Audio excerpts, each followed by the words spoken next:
Hello friends, welcome to Integral Affairs. मेरा नाम है मुनिंद्र प्रताप और आज हम पढ़ने वाले हैं 3 जनवरी के इंपॉर्टेंट करंट अफेयर्स।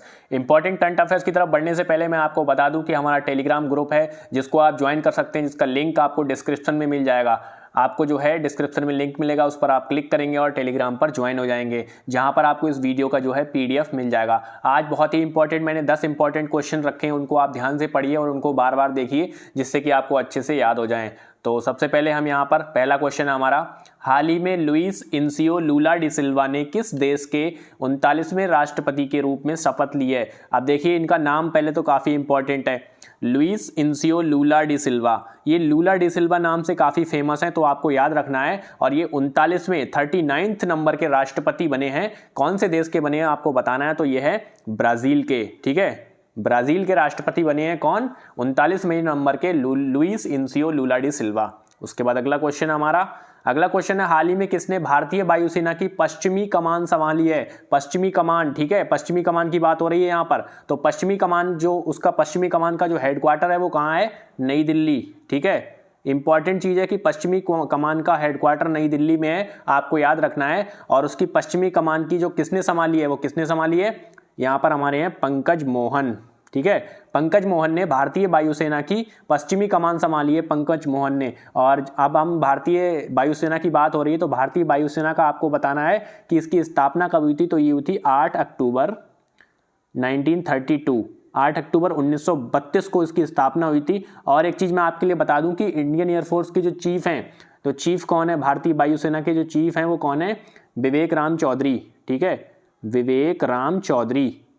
ठीक है, तो आपको याद रखना है कि इंडियन एयरफोर्स के जो चीफ हैं वो विवेक राम चौधरी हैं। और भारतीय वायुसेना की जो स्थापना हुई है वो 8 अक्टूबर 1932 को हुई थी। और पश्चिमी कमान किसने संभाली है, पंकज मोहन जी ने। उसके बाद अगला क्वेश्चन है हमारा, अगला क्वेश्चन है, हाल ही में किस देश ने यूरो को अपनी ऑफिशियल करेंसी के रूप में अपना लिया है। देखिए यूरो एक करेंसी होती है, जैसे डॉलर होती है, रुपया होती है, दीनार होती है, दिरहम होती है, ऐसे ही टका होती है, बांग्लादेश की टका है। तो यूरो को किस देश ने अपना लिया है। अब मान लिया अपना लिया है, इसका मतलब पहले वो कोई और करेंसी इस्तेमाल कर रहे होंगे, तभी तो यूरो को अपनाया है। तो यहां पर जो हमारा आंसर है वो क्या है, क्रोएशिया।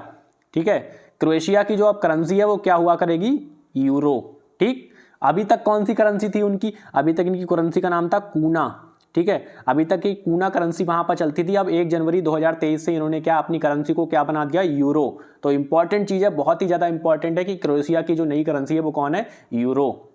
उसके बाद अगला क्वेश्चन हमारा, हाल ही में $200 बिलियन की संपत्ति गंवाने वाले पहले व्यक्ति कौन बने हैं। अब देखिए यहाँ पर नंबर 1 पे अमीर बन गए, नंबर 2 पे कौन अमीर बन गए, ये सब तो देखते ही रहते हैं हम। अभी क्या है, $200 बिलियन की संपत्ति इन्होंने गंवा दी है, मतलब खो दी है। तो किसने खो दी है, एलॉन मस्क ने। ठीक है, एलॉन मस्क ने यहाँ पर $200 बिलियन की संपत्ति गंवा दी है अपनी। और अब जो नंबर 1 है, दुनिया के सबसे अमीर आदमी कौन बन गए हैं, बर्नार्ड अर्नोल्ट।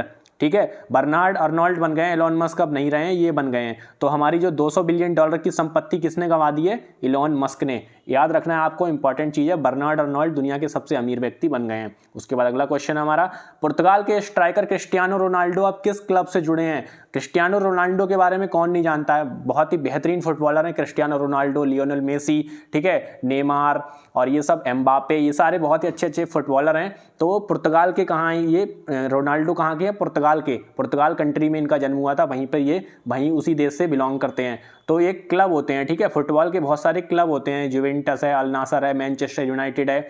तो ये सारे क्लब से ये खिलाड़ी खेलते हैं। तो अभी क्या है, क्रिस्टियानो रोनाल्डो ने 2-3 दिन पहले अल नासर, जो सऊदी अरब का क्लब है अल नासर, उसको साइन कर लिया है। ठीक है, मतलब अब जो खेला करेंगे ये सऊदी अरब के अल नासर की तरफ से खेला करेंगे।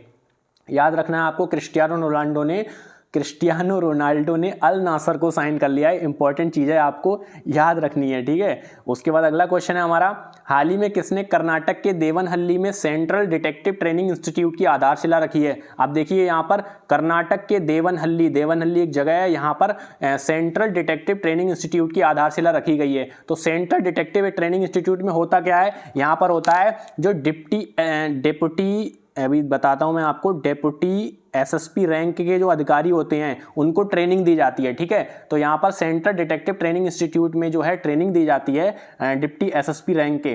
तो यहाँ पर जो है गृह मंत्रालय के अंतर्गत आते हैं। तो हमारे गृह मंत्री कौन है? अमित शाह। अमित शाह जी ने आधारशिला रखी है, इसकी इंस्टीट्यूट यहाँ पर बनेगा। तो यहाँ पर ये देखिए, ये छठा बन रहा है, ठीक है, 6 नंबर का।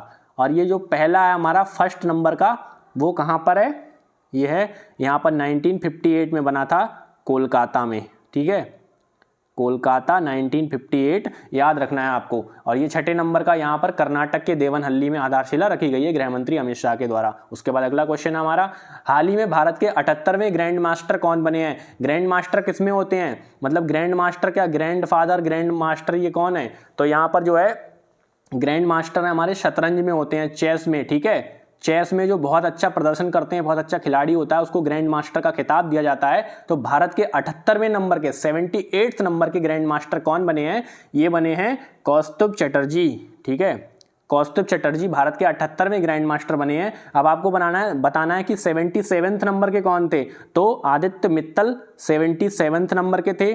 और साथ ही साथ मैं आपको बता दूं 76 नंबर के थे प्रणव आनंद, और 75 नंबर के थे वी प्रणव, ठीक है। ये आपको क्रम याद रखना है, मतलब अभी लेटेस्ट वाले तो याद ही रखना है। और 77th नंबर पे आदित्य मित्तल थे, कौस्तुभ चटर्जी 78th नंबर के बन गए हैं। इंपॉर्टेंट क्वेश्चन है, याद रखना है। उसके बाद अगला क्वेश्चन है हमारा, हाल ही में पशुओं के लिए भारत के पहले IVF मोबाइल यूनिट की शुरुआत किस राज्य में की गई है? IVF मतलब तो आप जानती हैं इन विट्रो फर्टिलाइजेशन होता है। तो उसमें क्या है, पशुओं के लिए भारत के पहले IVF मोबाइल यूनिट की शुरुआत, ठीक है। मोबाइल मतलब चलता फिरता। तो यहाँ पर जो है कहाँ पर, किस राज्य में शुरुआत की गई है? यहाँ पर ये गुजरात में करी गई है, ठीक है। गुजरात में बहुत सारी योजनाएं शुरू करी जा रही हैं। अभी आपको जो है इंपॉर्टेंट बन जाता है आपके लिए गुजरात राज्य, वहाँ पर बहुत सारी योजनाएं, बहुत सारी चीज़ें चलाई जा रही हैं सरकार के द्वारा। तो बहुत सारी चीज़ें आपको याद रखनी है गुजरात से रिलेटेड। अब गुजरात की राजधानी कहाँ है? गांधीनगर। गुजरात के मुख्यमंत्री भूपेंद्र भाई पटेल हैं और वहाँ की गवर्नर हैं आचार्य देवव्रत, ठीक है। ये तीनों चीज़ें याद रखनी है गुजरात के बारे में, बहुत ही ज़्यादा इंपॉर्टेंट है गुजरात राज्य हमारे लिए। तो आचार्य देवव्रत वहाँ के गवर्नर हैं, वहाँ के मुख्यमंत्री भूपेंद्र भाई पटेल हैं, वहाँ की राजधानी गांधीनगर है। इंपॉर्टेंट चीज़ें याद रखना है। उसके बाद अगला क्वेश्चन है हमारा, हाल ही में दिसंबर माह में GST कलेक्शन कितने प्रतिशत बढ़कर 1.49 लाख करोड़ रुपए हुआ है? 1.49 लाख करोड़ रुपए, ठीक है। इतना ज़्यादा GST का कलेक्शन हुआ है। GST तो आप जानती हैं कहीं 18%, कहीं 12%, कहीं 5%, इस तरह से लगाया जाता है। तो हमारा जो है कितने परसेंट बढ़ गया? ये 15% बढ़ गया है, ठीक है। दिसंबर महीने में GST का कलेक्शन बहुत ज़्यादा हुआ है और इतना ज़्यादा बढ़ गया है, और इतना परसेंटेज में 15% और रुपयों में 1.49 लाख करोड़, ठीक है। तो याद रखना है आपको। उसके बाद अगला क्वेश्चन हमारा, हाल ही में 108वीं भारतीय विज्ञान कांग्रेस का आयोजन कहाँ किया जाएगा? कांग्रेस ये पार्टी वाली कांग्रेस नहीं है, ठीक है। कांग्रेस का मतलब होता है एक मीटिंग, ठीक है, मीटिंग होता है, ठीक है। तो जो मीटिंग है वो 108वें नंबर की भारतीय विज्ञान कांग्रेस का आयोजन कहाँ किया जाएगा? तो याद रखना है आपको, ये कहाँ किया जाएगा? नागपुर में, ठीक है, नागपुर में। और 107 नंबर की, ये तो 108वीं है जो नागपुर में होगी, 107 नंबर की कहाँ हुई थी? बेंगलोर में, ये हुई थी बेंगलोर में, ठीक है। इन चीज़ों को आपको याद रखना है। 108 नंबर की नागपुर में, 107 नंबर की बेंगलोर में हुई थी। और ये 3 से 7 जनवरी के बीच में, 3 से 7 जनवरी 2023 के बीच में नागपुर में होगी 108वीं भारतीय विज्ञान कांग्रेस। और इसकी जो थीम है, वो थीम क्या है आपको याद रखनी है। थीम है इसकी science and technology for sustainable development with women empowerment. मतलब साइंस की भी बात हो रही है, टेक्नोलॉजी की भी बात हो रही है, और वुमेन वाला पार्ट कैसे छूट जाएगा? तो इन तीनों की ही बात इसमें करी जाएगी 108वीं भारतीय विज्ञान कांग्रेस में। तो यही थे आज के 10 इंपॉर्टेंट क्वेश्चन। अगर आपको क्वेश्चंस पसंद आते हैं तो प्लीज़ वीडियो को लाइक कीजिए और चैनल को सब्सक्राइब करके रख लीजिए, क्योंकि इसी तरह की हम डेली करंट अफेयर्स आपके लिए प्रोवाइड कराते रहते हैं। Thank you.